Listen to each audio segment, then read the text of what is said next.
mevzuyla alakalı bazı sohbetlerinizde vicdan genişliği ifadesini kullanıyorsunuz. Kendilerini bekleyen akıbetten dolayı mücrimlere acımak ve onların ahirette azaba uğrayacaklarını düşünerek mahzun olmak da vicdan genişliğinin sınırları içerisine girer mi? Şefkat hissini bir de bu zaviyeden değerlendirir misiniz?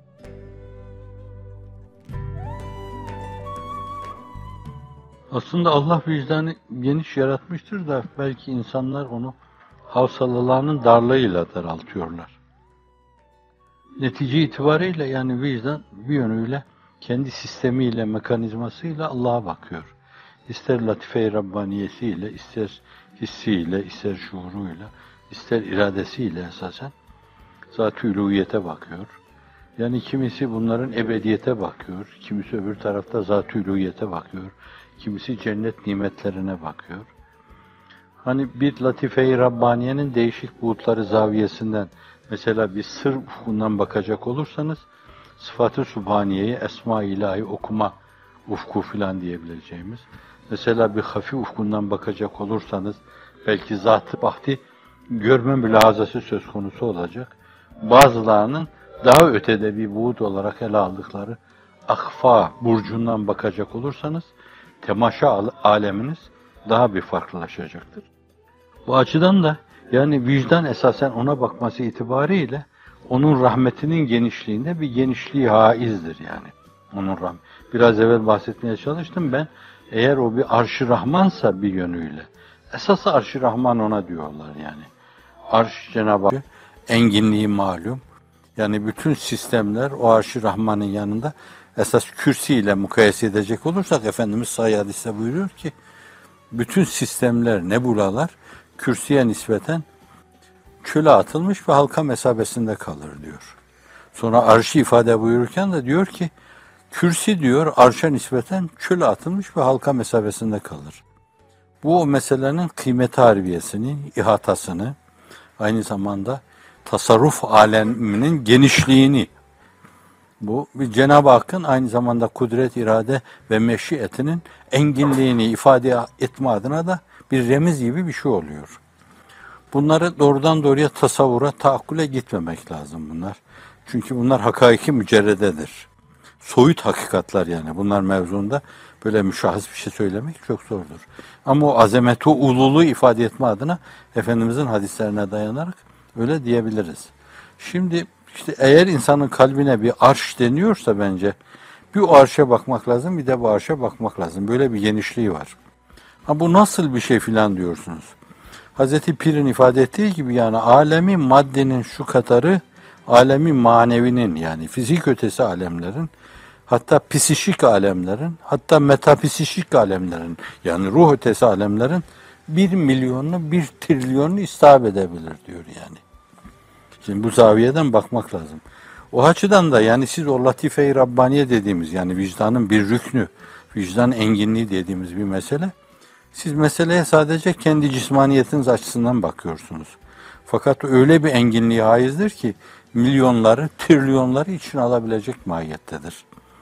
Böyle bir misalle yani o meseleye bağlayarak o meseleyi öyle görebiliriz yani öyle bir vicdan genişliği.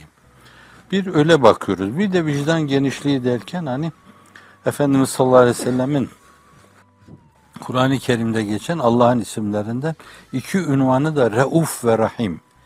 Re'fetle böyle bütün mahlukata bakarken yüreğin titreyerek bakma. Her canlıyı adeta senin bir parçan gibi görme. Başka bir vesileyle belki biraz da mülahazalar sizi o ufka götürdüğünden dolayı belki öyle demiş olabilirsiniz. Ama zannediyorum o andaki mülahazalarınız itibariyle siz doğruyu söylüyorsunuz. Yani o zaviyeden baktığınız zaman sarılır ağacı öpersiniz, yaprağı sarılır öpersiniz. Oradan düşen bir yaprak karşısında gözleriniz dolar. Mahlukat da öyle onun bir parçası gibi kendinizi görürsünüz. Şimdi vicdan bütün bunların hepsine açıktır. Bütün kainatı kucaklamaya açıktır. Böyle bir enginliği haiz olması itibariyle bence insan olan insanların evleviyetle sizin o kalbinizde bir yeri olması lazım. Ama biz bazen kaprislerimizle o vicdanı daraltırız. Bazen hasetlerimizle daraltırız onu. Kıskançlıklarımızla daraltırız onu bazen. Hissi rekabetle daraltırız. Enaniyetimizle daraltırız onu. Kendi benliğimizin darlığına her şeyi mahkum ederiz. Orada biraz evvel dediğim gibi Frenkçe kelimelerle, egoizma ile, egosantrizma ile daraltırız onu. Aslında genişken, yani biz kendimize göre çeperler oluştururuz, bariyerler oluştururuz. Genişi dar yaparız yani. O daraltma bize ait bir şeydir. Yoksa işte Hakk'ın halis bir kulu olarak baktığınız zaman Efendimiz gibi bakarsınız sallallahu aleyhi ve sellem. Kim olursa olsun iman etmiyor diye kendisini öldürecek hale gelir. Ah ne olur bir o da iman etse. O iman edenler mevzunda öyle bir titrer ki onlar üzerinde. Öyle bir şefkatle titrer ki aman birini kaybedeceğim diye. Malum yani aklıma geldiği için arz ediyorum. Sözü çağrıştırıyor. Sahabi birisi işte böyle az yan çizer gibi oluyor. Olur insan bunlar yani. Az kalbi kayıyor gibi olur. Efendimiz bu mevzuda öyle hassastır ki yani birinin kalbi kayacak da o yuvarlanıp gidecek de kapaklanacak da yüreği ağzına gelir onun bu mevzuda. O kadar titrer. Buyurur ki ashabımla benim arama girmeyin buyurur. Mevzuda. Birisi bir şey söyler. Kafasına bir şey vurur. Peygambere karşı saygısızlık yaptın. Orada bir misal irat buyurur. Buhari'de bu mesele anlatılıyor. Buyurur ki adamın birisi devesini kaçırıyor elinden. Esiriyor deve, kaçıyor. Yakalayacağım diye herkes arkasına düşüyor. Kimisi ip atıyor, kimisi taş atıyor, kimisi sopayla üzerine yürüyor. Hiçbiri o deveyi yakalama, kendine çekme usulünü bilmediklerinden dolayı onu iyice uzaklaştırıyorlar. Sonra devenin gerçek sahibi geliyor ortaya çıkıyor. Devemle benim aramdan çekilin diyor. Bir horum ot alıyor, devesine doğru yaklaşıyor. Pıçı pıçı mı diyor, hışı hışı mı diyor. Çekiyor onu kendisine ve ondan sonra da zimamı vuruyor kafasına alıp götürüyor. Buyuruyor ki efendim benimle ashabım arasına girmeyin diyor.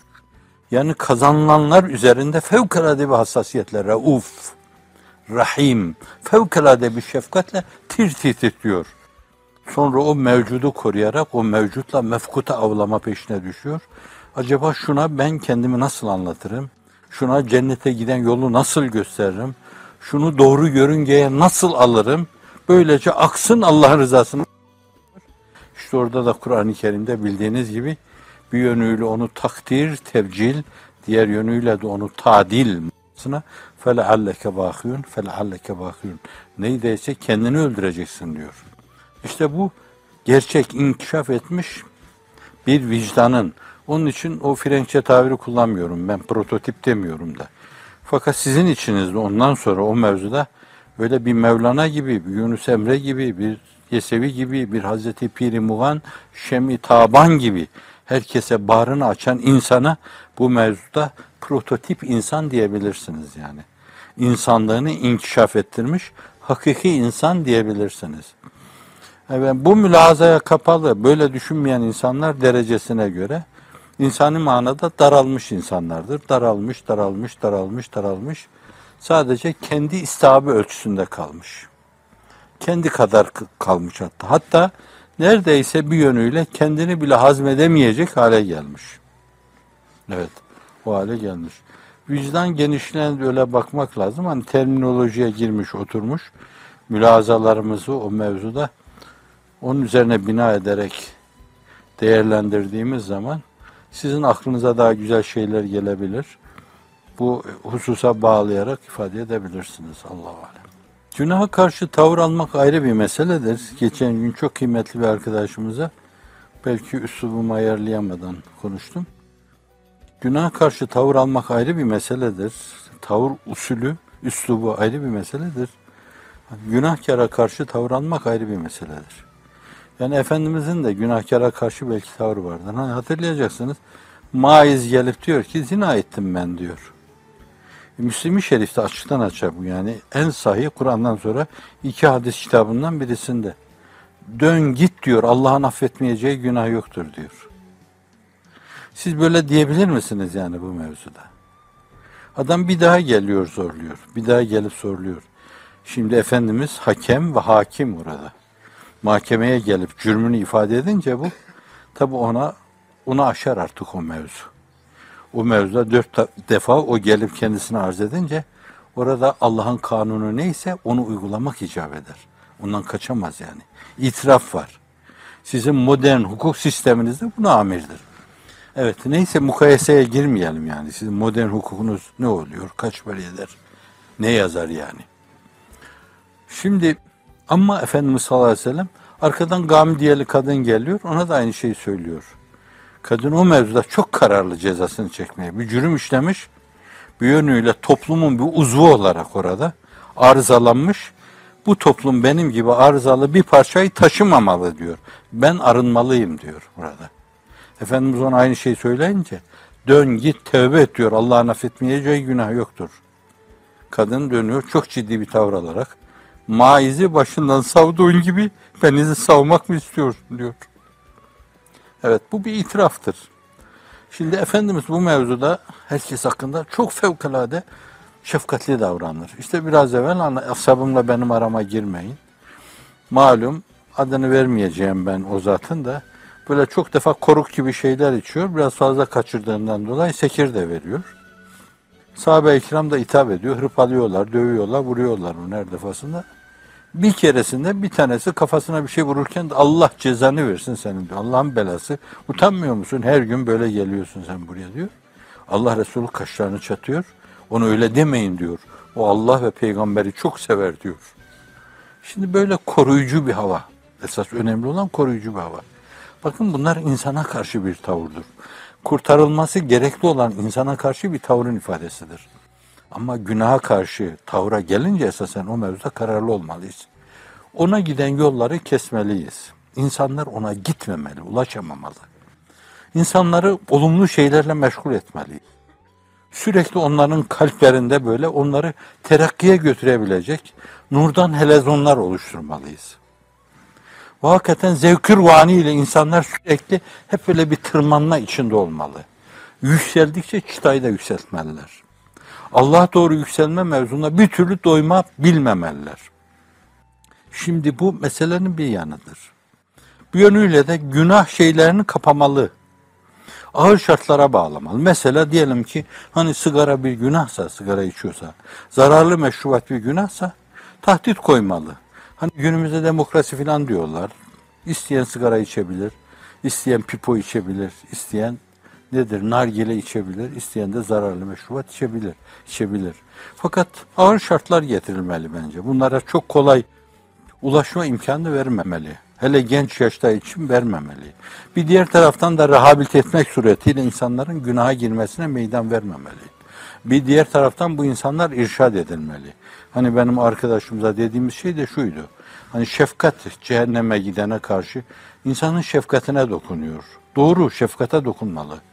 Ama o insan önüne geldiği gibi Allah'a karşı isyan ediyorsa, Allah'a karşı saygısızlık yapıyorsa, tavır ve davranışlarıyla seni tanımıyorum diyorsa, senin peygamberini de tanımıyorum diyorsa, senin erkan-ı imaniyeni de tanımıyorum diyorsa, senin Türkiye Cumhuriyeti kanunlarına böyle bir tavırla karşı çıkan bir insanı siz boynundan değil de dilinden asarsınız siz bunu. Şimdi kainatta asari ilahi adına ne kadar delail varsa hepsini inkar ediyor. Hepsi boş diyor bunların.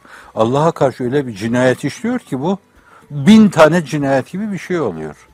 Şimdi Allah'la o insan arasındaki meseleye bakarken bu zaviyeden bakmak lazım. Şefkat meselesini ele alınca bence bizim şefkatimize esas kullanmamız gerekli olan şey o da Risale-i Nur'da o 4 tane asıl 2 tane tali dinamik var. Tefekkür, şefkat mevzu var. Bu şefkat o insanların hepsini o hakikate ulaştırma istikametinde kullanılması lazım. Ben seni göreyim yani. 24 saatim var. 24 saat dinlenmek bana yetiyor. 20 saat Türkiye'nin içinde, Türkiye'nin dışında koşmalıyım ben. Cehenneme giden insanların önünü kesmeliyim. Kollarımı Üstad Necip Fazıl gibi açmalıyım, makas gibi. Kalabalıklar, burası çıkmaz sokak demeliyim. Ağlamalıyım. Yerlere abanmalıyım. Allah aşkına, peygamber aşkına beni çiğneyin fakat bu yolda gitmeyin. Şefkat budur bence. Öbürü suni, cali bir şeydir. Allah'ın o mevzuda ahkamı karşısında o Allah'a karşı saygısızlıktır. Peygambere karşı saygısızlıktır. Senin efendine ağız dolusu hakaret edecek, sonra onun tazibi karşısında sen şefkat duyacaksın. Ne yaptığının farkında değilsin. Nasıl bir haksızlık yaptığının farkında değilsin. Şefkatin varsa sen 24 saati 48 saat yap o mevzuda. Ölesiye bir gayret içinde ol. Ve desinler ki bir gün 48 saat koştuğundan dolayı falan yerde bir küheylan gibi kalbi durdu, öldü. Ben de kalkıp burada arkadaşlar arkama toplayayım. Gelin şuna bir kıya bir cenaze namazı kılalım diyeyim yani. Şefkat odur bence. Şefkat odur. Vicdan enginliği de o.